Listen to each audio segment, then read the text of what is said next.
প্রিয় সুধী, আসসালামু আলাইকুম। আশা করছি সকলে সুস্থ এবং সুন্দর আছেন। পোশাক শ্রমিক বা গার্মেন্টস শ্রমিক ভাইদের জন্য যে সুখবরটি রয়েছে সেটি হচ্ছে নতুন করে তাদের বেতন বাড়িয়ে গেজেট প্রকাশ সম্পর্কে এবং অন্যান্য দাবি দেওয়া সম্পর্কে গেজেট প্রকাশ সম্পর্কে আজকের এই ভিডিওতে কথা বলবো। আমরা সবাই একটি বিষয়ে অবগত ছিলাম যে পোশাক শ্রমিকদের ন্যূনতম যে মজুরির ঘোষণা সেটি 5 বছর পর পর কিন্তু আসতো, কিন্তু এখন নতুন করে বেতন বাড়িয়ে গেজেট প্রকাশ করছে ডক্টর মোহাম্মদ ইউনূসের সরকার। এই নতুন গেজেটের সিদ্ধান্তসমূহ কী কী আসছে সে বিষয়ে যদি আলোকপাত করি, প্রথমে আমরা যেটি দেখব, শ্রমিকদের ন্যূনতম মজুরি বৃদ্ধি করা সহ তাদের বেতন ভাতা অবিলম্বে পরিশোধের যে ব্যবস্থাটি সেটি করা এবং শ্রম সংক্রান্ত অভিযোগ পর্যবেক্ষণ কমিটি গঠন করা সম্পর্কে স্থানীয় পর্যায়ের শ্রম অসন্তোষ নিরসন কমিটি করে দ্রুত সমাধানের ব্যবস্থা করা। এই নতুন গেজেটের সিদ্ধান্তের মধ্যে আরেকটি হলো শ্রম আদালতের প্রতি শ্রমিকদের হারিয়ে ফেলা যে বিশ্বাসটি রয়েছে সেটি ফিরিয়ে আনতে শ্রম আদালতকে পুনর্গঠন করা এবং সবচেয়ে গুরুত্বপূর্ণ বিষয় হচ্ছে শ্রমিকদের যে 25টি দাবি রয়েছে সেই দাবিগুলোর বাস্তবায়ন করা, যেমন প্রতি মাসের 7 তারিখে শ্রমিকদের মজুরি দেওয়া, বার্ষিক 10% হারে মজুরি বৃদ্ধি, অর্জিত যে ছুটি রয়েছে সেই ছুটির টাকা মাসের 8 থেকে, অর্থাৎ এখানে 8 হবে না, 18 থেকে 22 তারিখের মধ্যে পরিশোধ করা, তারপর প্রতিদিন টিফিন বিল 50 টাকা করা, তারপর নাইট বিল 150 টাকা এবং দুপুরের খাবার বাবদ 40 টাকা করে দেওয়া,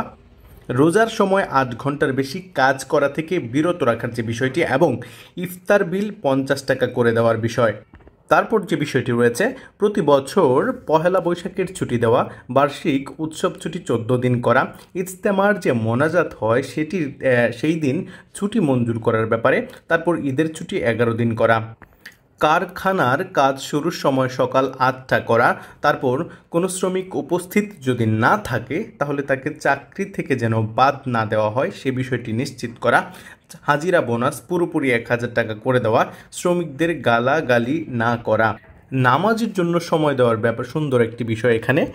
উঠে এসেছে। তারপর মাতৃত্বকালীন ছুটির সম্পূর্ণ টাকা ছুটির শুরুর আগেই পরিশোধ করা, শুক্রবার বা কোনো বন্ধের দিন কাজ করলে ওভারটাইম এর দ্বিগুণ টাকা পরিশোধ করা, কোনো শ্রমিককে ছাঁটাই না করা। গেজেটে আরও যে বিষয়গুলো আসছে, 5 বছরের বেশি চাকরি করে কেউ পদত্যাগ করলে প্রতি বছরের জন্য 1 মাসের মূল বেতন দেওয়া, 10 ঘন্টার বেশি কাজ করলে টিফিন বিল দেওয়া, শ্রমিকদের দাবি আদায়ের যারা আন্দোলন করেছে তাদেরকে বহিষ্কার না করা,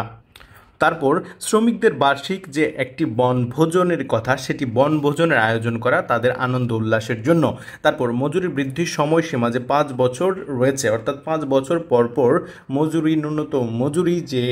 গঠন করার একটি প্রক্রিয়া সেটিকে 2 থেকে 3 বছরে নামিয়ে আনার সিদ্ধান্ত। এই যে উল্লেখিত বিষয়গুলো,